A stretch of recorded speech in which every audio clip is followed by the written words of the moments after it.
beats, the flow, the rhythm. All movement starts from the streets. Streets A&R Podcast.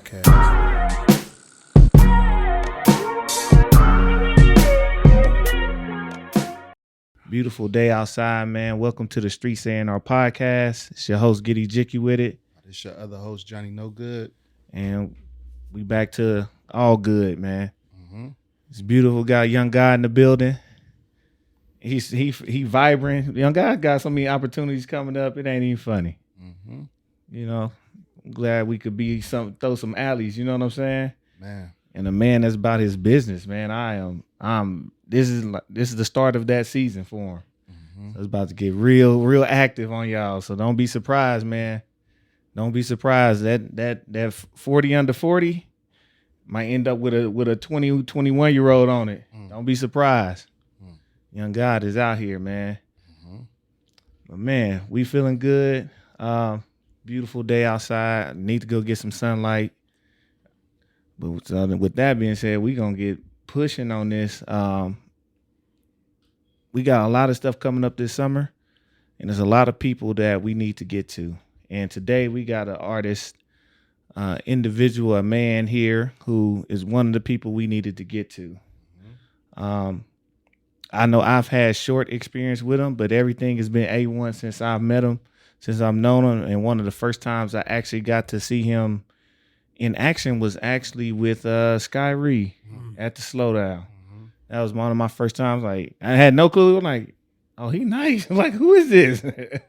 And then to see some of his work, building up off-brand and building with Yada and playing a lot of behind the scenes, but my man got talent that's well beyond just in the background. And I think he's ready to rip some shit up. Man, we got the homie, man, Y-Beezy in the house, man. Thank you. Well, that's that that applause that Eddie Nerf was talking about on his episode. Listen, we ain't got no live audience, so we got to make you feel well. No, I love that though. Yes, sir, man. Thank you. I appreciate that. Yes, sir. So just getting started, we like to ask people who they are, you know what I'm saying? Not just what they do, but who they are. So if you could just, give us your rundown, man. Who is Y-Beezy? What is he about? First, I'm a dad first before all of this. 3 kids. 9, 7, 5. 2 boys, 1 girl. So before anything, I take care of business for them first. And then there's, I don't really even know. I think I'm like a unicorn. You know what I'm saying? Like songwriter, producer, rapper. I try to sing. I might try to, be a publicist. Anything that's going to move what me and, my team is trying to push forward. So whatever position I'm gonna play, whatever role, I'm all of that. For sure, man. And when you say the team, what is the team? Is Off-Brand the team, and how did all of that come together? Yeah, that's what the team Off-Brand. That originally was Yada's brand. Something that he started way before me and him connected. Me and him knew each other for a long time because back from like 2012 to 2014, I had this wave out here in Omaha, and me and him kind of knew each other because he was kind of starting off. He had just kind of moved here, and he, from what he said, he was like a fan of my music and stuff like that. And I was kind of like just doing my own thing, and through Skylar, we reconnected probably like around like 2018. Just throwing some, kind of what I'm doing with Skylar. I mean, with Yada, I was kind of doing with Skylar. And we get into that in a little bit. From there, like, it's just, he had Nikki the Poet, his uncle Julian Thomas, that's on Ghost. And you know, Two Eyes, he sings. Just a lot of other people I'm probably missing, but just, you know, we connected on like kind of like a personal base with things that he was going through at the time and things I was going through, and then that kind of just translated into this, like, you know, like let's get ourselves out of this depression and try to see what we could do to keep us distracted. And a lot of things came from it. You know what I mean? So, and we just kept going. For sure. And before we jump into that part of getting yourselves out, one thing that I heard about you from everybody is like, yo, no, Beezy a legend. That's literally all I hear. Like, no, Beezy a legend. He that dumb. Like, who is it? like, okay. So like what really, like, when did you get started in this game, and how'd you get started, you know, and how did you become kind of the person you are now, in the industry and just as a human? So in high school, when I was in high school, I wanted to rap. My one of my best friends is Mel Clinton. That he's a producer from here, and he just recently, like a couple years ago, he got a placement for one of Yo Gotti singles. I can't remember what it's called right now, but he was always making his beats. He was rapping at the time, and I kind of, before that, I kind of wanted to rap, but I was more like singing, you know. And I used to watch him do his stuff on the laptop with the sock over the microphone and shit. I'm like, man, like I gotta try to get into that. I got some shit to say, you know. I'm kind of going through some things, you know. And I was trash, you know, and all the homies let me know, and that I was trash, you know. I could give them that, but I didn't stop, you know. I just stayed consistent. And then I ended up meeting Absolute P, and at the time he had a group over that started in Northwest called the Amen Clique, and from there, like, I was like, man, this is dope. Like, it's a whole bunch of rappers. Like AB, he kind of reminded me of myself, even though he was a little older. Like, you know, like that introverted. He might seem like he a nerd, but he'll really get into it. You know what I mean? Really talented, like kind of quiet, but you know what I'm saying? And I ended up meeting him, and I ended up being a part of that group, and that's kind of where things started, like on a level like people kind of getting to know who I was. After that group kind of faded away a little bit, and I ain't gonna lie, you know, there's a lot of people that was like, oh, I don't know what Beezy's gonna do after this group and everything like that, and started recording my own stuff. My homeboy started making my beats. I started putting it on the internet, and then I had this song called What It Do that sampled Shorty Swing My Way, that went viral, like crazy viral. So I said, damn, like I gotta keep going. I put out a project called Microphone in a Cardigan, and that went pretty viral too. I got on like the early like blogs at the time, and I just had the city kind of turned up. But at the time, I didn't really know where to go with it. You know, I had a group of people that artists that kind of wanted to, instead of kind of playing the role, they all wanted to kind of be the front man. And you know, I was kind of lost. I ain't gonna lie. And then I had my first son, and then I kind of like kind of took a step back, kind of went into like I don't know, not really a depression, but like something kind of like, I don't know what I'm supposed to be doing, like you know, type of thing. Questioning the path, like, yeah, like what to make it. What am I supposed to do? But you know, I had I had some people under me. My little cousin Nate, he went by Infinite Loop at the time. Skylar was one of them, Skyree, and then I put them together as a group, and I kind of played the background trying to get them together, you know, and that took off. Right. Crazy. Y'all know about that. Yeah.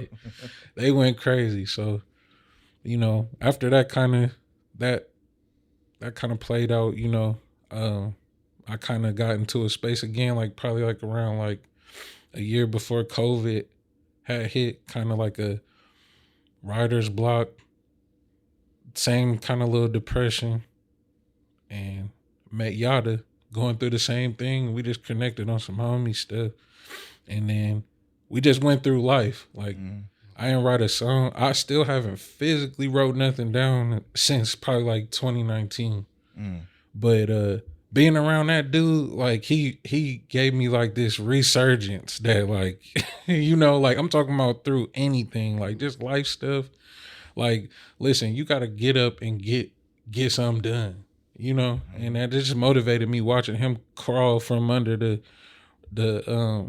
all the stuff that he was going through and trying to kind of like us feeding off of each other. So, you know, went back in and threw him some beats, you know, beats that Nate had made, a beat that I made, Hard Knocks, you know what I'm saying? Like all of them songs is really old, and then he started putting them out, and I kept telling him, I was like, man, like, let's just keep going, you know?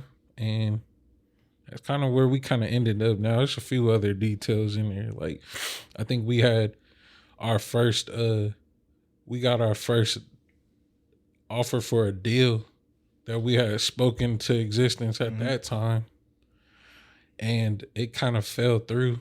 And, but we just kept grinding. How long ago was that? That was, I want to say that was like 2020. Okay. I believe. Yeah. Actually, the deal was supposed to be me, Skylar, and Yada, but it fell through. I ain't gonna say too much about it, but Yep. You know. For sure. Yeah, super dope. I think for myself, I remember meeting you back, I think that was 2014, 2015 at Skylar's apartment at the Skyline. Yeah, y'all was in there cooking up. I heard you several times mention about like kind of being in the space and kind of fighting through that space. May is Mental Health Awareness Month. Yeah. What's some of the things that you was dealing with, if you don't mind speaking, and what was some of the tools that you got to kind of make it past those points that you was at? I think it's kind of stuff that I'm still kind of dealing with now. My life is a movie. It's like, and I don't know if it's really a good thing or not, but you know, I was going through a lot of family stuff. You know, I have found out that I was adopted when I was 16 years old. Well, really before that, but that's when like everybody else knew that I knew about it, you know, and it kind of like had me kind of second guessing a lot of things, you know, about myself, like who I was, you know.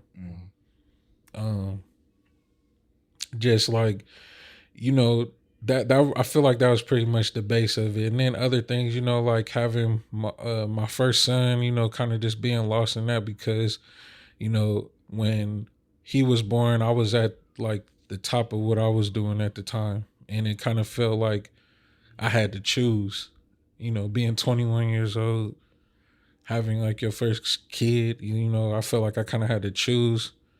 And I kind of felt like I had let others down because I guess there was some people that was kind of like dependent on me too.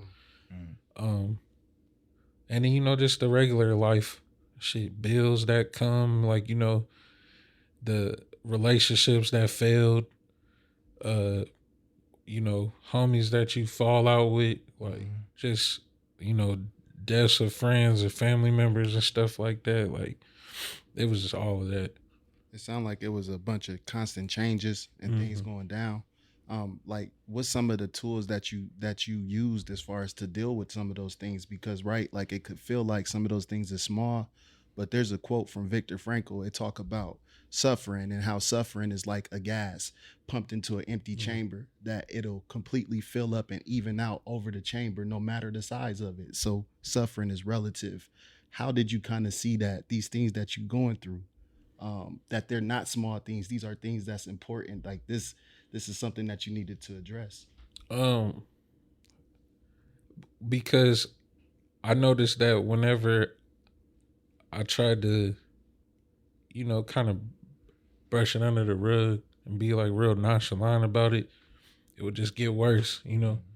And you know, it's funny because, you know, I kind of like strayed away from the church when I was younger, but I just remember what always stuck to me in my head is like people at the church or like my grandma and everybody just telling me like, you know, some of the things that you're going through, you can't handle it by yourself, you know, and I kind of caught myself trying to do that. Like sometimes things is just bigger than you, you know, wherever you believe in. Sometimes you got to kind of pull from there.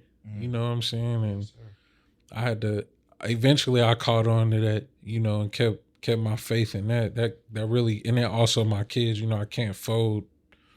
You know, I can't fold at all. I can't let them see me fold either. You know, so those things kind of help, like just staying prayed up, and you know, focusing on things that I have control over, like you know, making my kids smile. You know what I'm saying? Like making sure I'm getting the right, you know, eating, you know, and I'm eating pretty good. You know what I'm saying? As you can see, like just the little things. You could only focus on things that you could control. And then when you start, you know, and you continue to go through, you know, the motions, like sometimes like God will come to you and kind of tell you like, look, this is what you was missing the whole time. You know what I'm saying? Or let me refocus because maybe you was kind of worried about some shit that you probably shouldn't really even been worried about in the first place. Like, let me take that away from you, or it's not your time yet. You know. So I think that's really what that was. Yeah, it's funny. It seems like every time you life comes at you and you get into a state, you seek genuine connection, and then from genuine connection, you build out and blossom something great from the people that you just went to connect with. What does it mean to you to have like and to find those companions, and how that even permeates out into not just your personal but even your business life? Like, because that's what it seems like happening. Every time you find a companion, it blossoms. Yeah, organically too. Like it's never like forced. Like, all right, let's get on this. Like, let's do this. Like, it's just kind of this comes. But I feel like it means a lot to me because I got trust issues. You know what I'm saying? I'm kind of introverted. Even though I'm all goofy and like to play around, I don't really like talk to people that outside of, you know, my circle or like that. And so I found out like everybody that I've kind of like connected in that way have just been like really genuine. Like before anything, we could stop all of this. But if you reaching out just to see how I'm doing, you know, letting me know like, hey man, look, I kind of see you kind of like Yada, for example, like he'd be like, bro, like you need to get out the house. Just like you get out the house. You know what I'm saying? Like you need to just live your life a little bit, man. Like you too strict. Like things like that. Like the fact that like before anything business wise that you checking on me and making sure I'm good, you know, interacting with my kids or making sure that my mom and my dad is straight, and you know, obviously I'm giving that back in return, but like that just means a lot. You do need somebody, you know, some group of people, a support system for something, you know what I mean? So just learning that and not taking that for granted too. Yeah. Yes, sir, man. These connections, these people are irreplaceable, bro. And I think we often shortchange what that means to us and start to say things. Oh, I did this, I did that. Like, no, without them, without that spark, you wouldn't have decided to continue and do. Yeah. So it's definitely interesting, man. With that, what's some of the things like as of now, like with the people you connected with, how are they influencing you and kind of you moving forward with your career and what you and your business dealings? Like what's some of the things you've taken from those experiences and how is it propelling you to push to the next stage? I think, man, there's a lot of good things coming up. Obviously now I know y'all see I'm been starting to just drop now. Because I can't think of the term of it, but it's some type of like phobia that like people have, like when they feel like they just be scared to like put themselves out there because they scared of what kind of reaction they're gonna get. I can't think of the name of it, but I definitely had that for a long time. You know what I mean? Imposter syndrome. Yeah, there you go. And I actually learned that from shout out to Jay Crumb. Like I always watch some of his stuff because it's motivational. You know what I mean? And I remember he was kind of going through something like that, and so I'm kind of getting out of that. I've Yada constantly, like, even though we kind of we focus on the big things, like obviously like Jacket Weather and everything, he's always been like, man, you need to start putting your stuff out. You got all these songs, like you need to start doing it. Videos, Bobby Womack Jr., we talk a whole lot, and he's been like telling me, like giving me motivation to really get out there and like kind of tell my story, because we connected on a personal level about a lot of similar things, like our families, stuff like that. And so I guess to really answer your question, like I think I'm just ready to just show y'all what I was always capable of, you know what I mean? Like from all levels of it. Like, let's see where we could really take this. And obviously with Yada being like front runner, somebody kind of, you need that sidekick there. If we're going to get this off the ground, I think we should all be really, hitting the ground running at the same time. Yes, sir, man. Man, dropping the name like it was like, yeah, Bobby Womack Jr.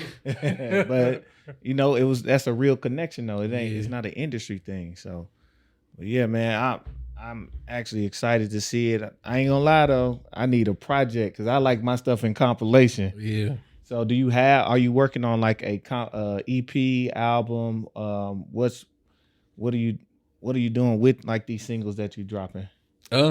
So I have two projects coming up. I have a short EP from just myself that's called Not For Everybody. So a lot of the little snippets that I'll post, there's some things that might be on there. Okay. And then me and Yada. By you? Or is it's a mix of production? It's a mix of production. Gotcha. To be honest, I don't really like that playing games. That was the only beat that I've rapped on that I made myself in a long time. Yeah. So I mean, because I can't finish beats for shit. Like, you know what I mean? Like, even that Hard Knocks beat, I had that for the longest. Like, so it's gonna be a mixture of a lot of other people, like Quez, obviously. Mm-hmm.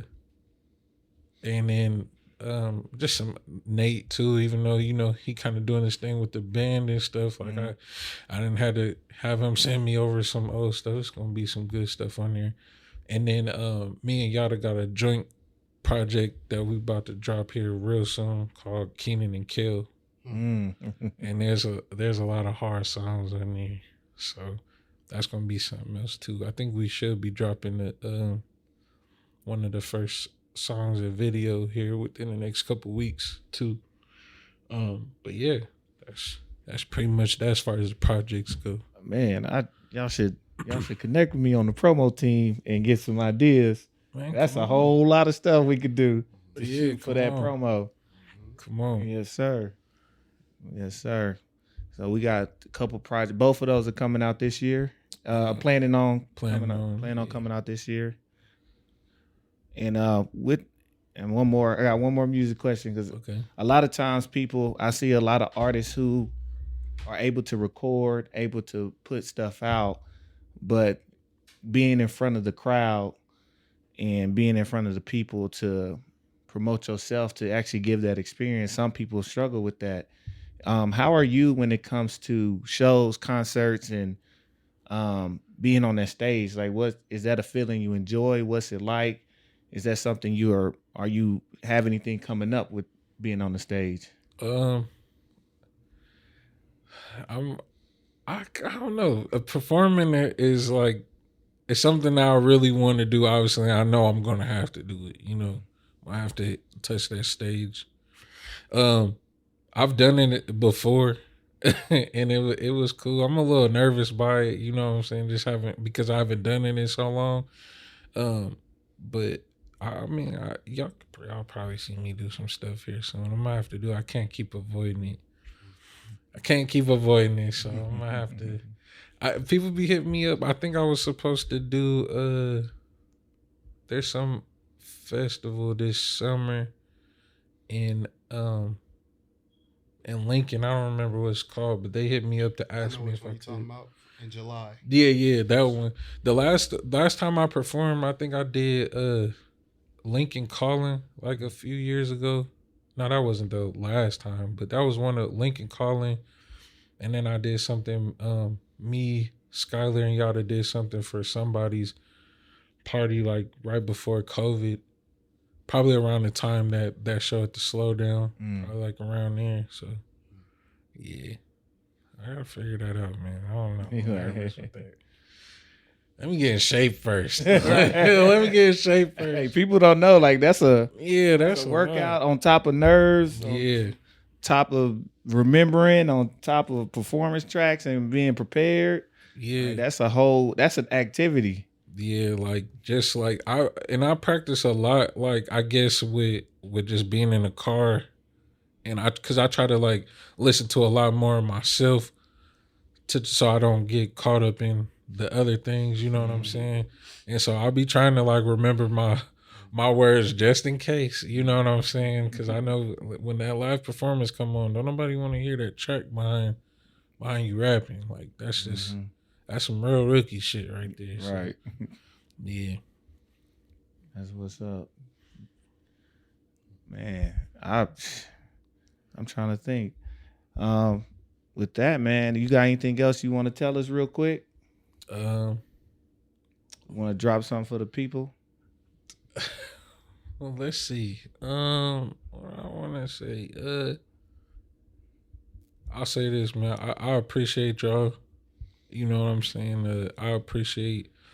I've been peeping a lot of the things that you do with mental health and everything, and I take that really seriously. You know, I have a brother, an older brother, that's going through some things. He's been going through things with mental health in the state, you know, and watching my parents really having to deal with it because he has like schizophrenia and stuff, and like just how they how you know the state kind of really like failed him, you know, and so I really appreciate you, like, you know, getting like, you know, a lot of us together, you know, and giving them a space and the resources to try to help prevent something bad from happening, you know. If everybody who watching this, you know, thanks for all the support that y'all showing me and everything. I won't be so nervous the next time I come on here. Yeah. It's you know what I'm saying? I haven't done this in a long time, so but yeah, I don't know. Yeah. I'm gonna send y'all some stuff too. For sure. And thank you, man. I think it's important. Like yourself, it's a battle that a lot of our families deal with. And just create that space. It's a space that I need for my own self. And so there's a stigma that's attached with that. And I don't want people thinking that by seeking help, that means that we weak. Yeah, you know what I'm saying? So just thank you for being who you are. Look forward to getting you out every last Saturday of the month, man, 3 to 5 at the Fabric Lab, man. So we look forward to getting you out, bro. I definitely will. And we definitely appreciate you, Beezy, for coming through, man. We looking forward to everything you got going. And they can find you on social at Sounds by Beezy. Yep, Sounds by Beezy on Instagram. Sounds by Beezy on YouTube. Off-brand TV. Y'all go stream that Jacket Weather right now. You know, there's more to come with that too. Don't sleep on that. Yes, sir. Don't sleep on that. Yes, sir, man. We appreciate you, bro.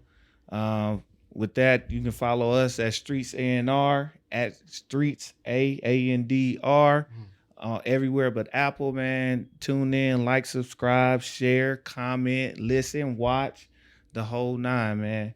But we appreciate y'all. We gonna get up out of here and enjoy this weather, man. It's your host, Giddy Jicky with it. It's your other host, Johnny No Good. And thank you again, Beezy, man. We out of here. Yeah. Peace.